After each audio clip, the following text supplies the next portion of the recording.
Hi guys, welcome back. Jason here, back to talk a little bit about autism. My fuzzy co-star Freya is wandering around, and my lovely wife is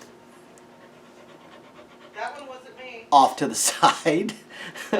so I may get actually either one of them may chime in throughout this video because we're going to be talking about a subject that is fairly near and dear to both of our hearts. It's something we also just went through relatively recently, and I think it would be a great thing for those viewers out there to satisfy some curiosity. Guys, as always, please hit the like and subscribe buttons. We would appreciate any support you guys want to give us, but we just feel there's a lot of information that needs to be out there regarding autism. There's a lot of misinformation regarding autism. So today I want to talk about some of the more common signs of autism in children, because parents with young children, the average age to be diagnosed with autism is the age of 4.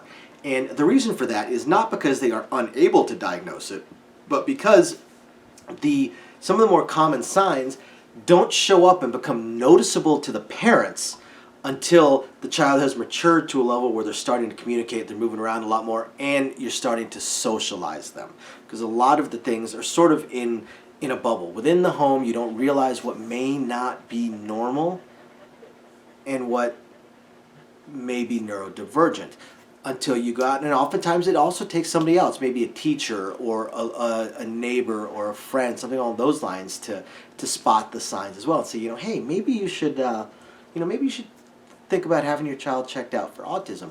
And then compounding the fact that it's a little bit harder to diagnose, that it takes a little while for the signs to show up, is you also have two different types of parents really when it comes to autism. You have one side of things that are so scared of autism that they will be completely blinded to, they make excuses.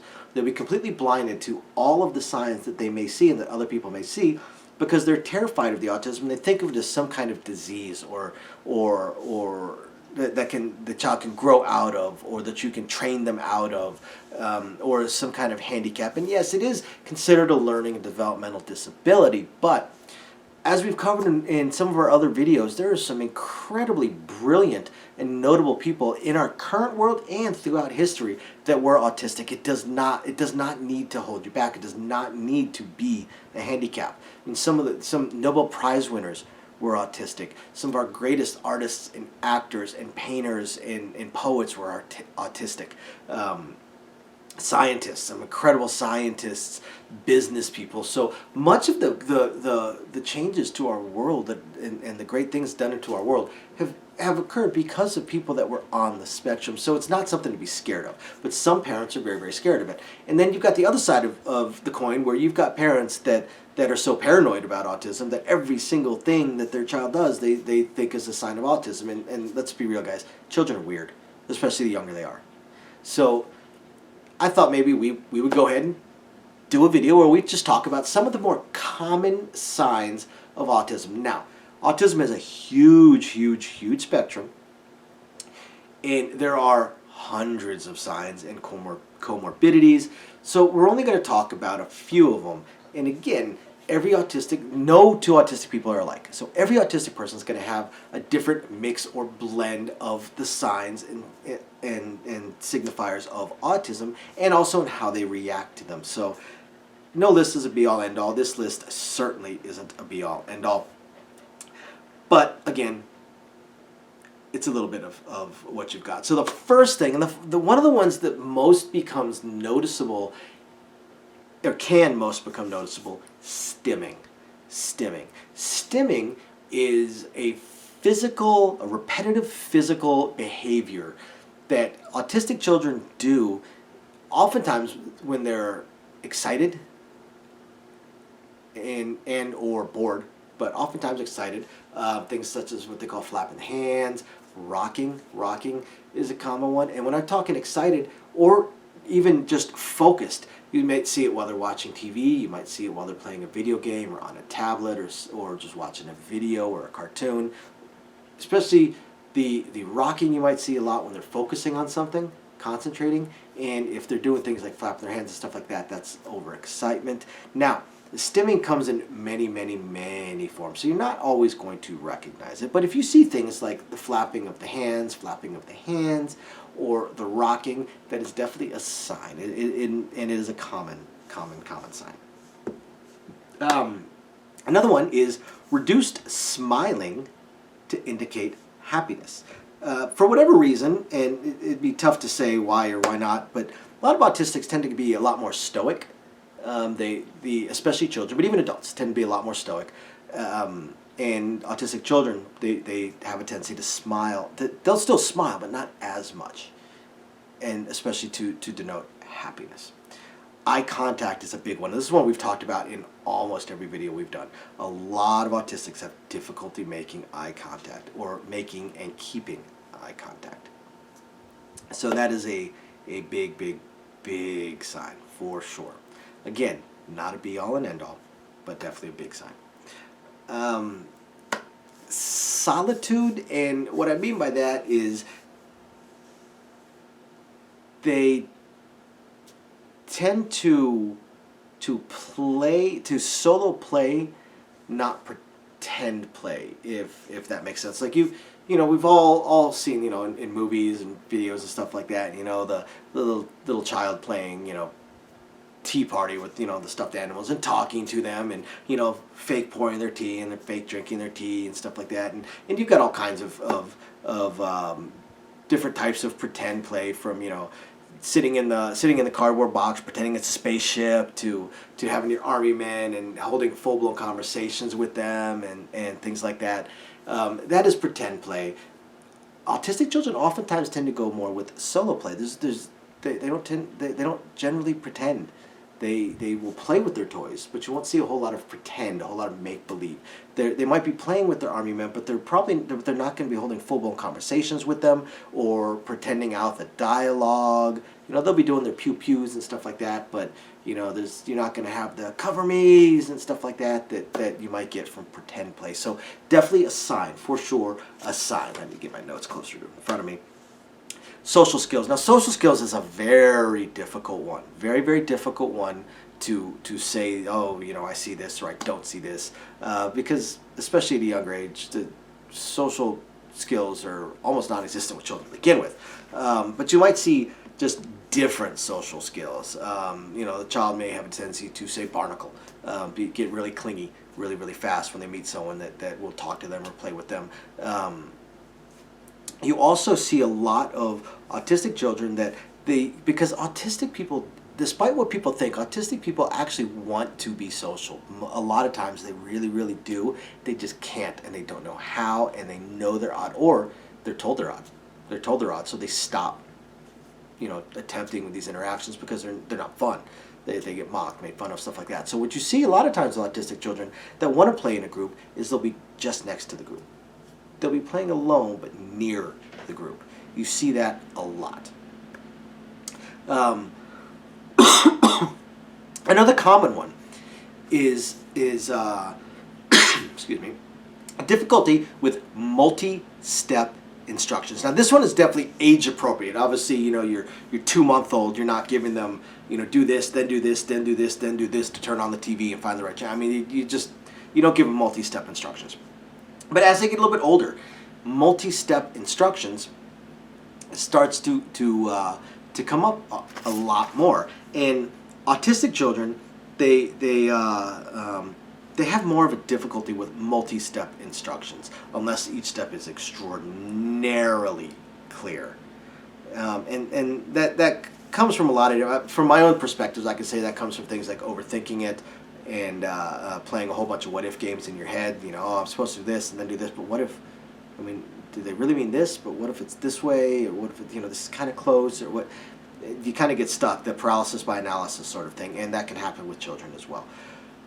Another one is laughter. Autistic children, it's not that they laugh less. They do, but that's not necessarily a sign that you're going to look for. What you're going to look for is, are they mimicking laughter? Children, a lot of times, if you take a group of adults or just a group of older children, and there's a joke or a funny thing on TV or something along those lines, and everybody starts laughing, you'll notice that the child that you know, beyond a shadow of a doubt, has no idea what the joke was, doesn't get the joke in any way, shape, or form, will start laughing as well. With an autistic child, a lot of times that won't happen. They don't get the joke, they don't understand why people are laughing, and, well, they're not going to laugh because they don't find anything funny. Tends to be a pretty good sign, actually. Some autistic children have difficulty with pronunciation, especially vowels. And again, this is age appropriate. When you're at that age range where they start developing language, and if they are developing normally, we did another video on delayed language or language delay syndrome versus autism. But if they are developing language, they're having difficulty with vowels, that can be a sign. Again, everything can be a sign. Nothing is a definitive sign. You tend to look at things in their totality. How many of these signs come up? Walking and crawling. If they're still having difficulty with walking and crawling after the age of 1, that is for sure a sign. Also, if they are walking and they have a tendency to toe walk or to lean forward while they are walking, definitely a sign as well. One of many signs. Volatile emotions. Now, children are already volatile. We get that. Children are already volatile. We talk about empathy as one of the signs of autism, but younger children are basically sociopaths to begin with. They don't have a whole lot of empathy. It's all me.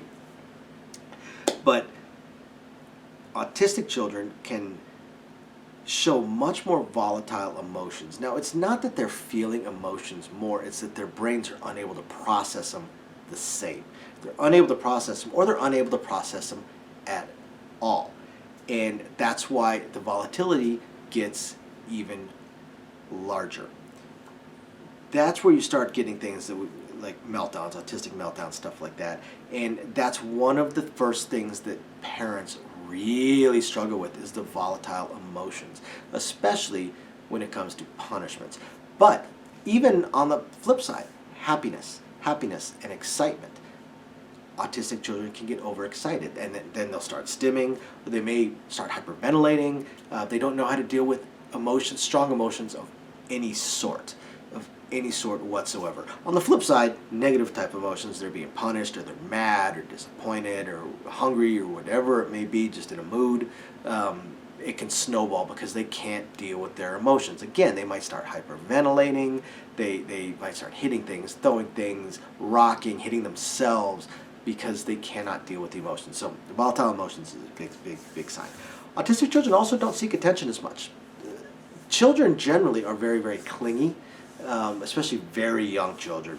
When they start crawling and walking, they are curious for one, and then for two, they generally want to be around mom or dad. But younger children tend to be more mama's babies. Autistic children tend to be a little bit more okay with being not alone. They still want to be in the area of the parent, but being left alone. You're much less likely to have an autistic child curling up against you as they are to be sitting on another chair, playing their game, reading their book, watching their TV. It's not 100%, it's not every time, but it certainly can happen. And then autistic children have a tendency to have comfort items. Because again, you've got this volatility and this inability to handle emotions and stuff like that. So some things, especially if they develop familiarity, can become comfort items. Could be a blanket, could be a stuffed animal, could be a toy, could be a jacket, but comfort items that they keep with them, kind of like, I think it was Linus and his blanket. I think it was Linus. Hey babe, Peanuts, was it Linus with the blanket? Yes. Yep, yeah, Linus with his blanket would be a perfect example of a comfort item. Children with their stuffed animals, perfect example of a comfort item. So there you guys go. Those are some of the signs. Again, it's not a comprehensive list. It's not a be-all, end-all. Each one of these is not a definitive diagnosis by itself. Just some of the signs to look for that could possibly indicate autism. I hope you guys find this helpful or interesting. Thank you, everybody, for watching. We will catch you next time. Bye now.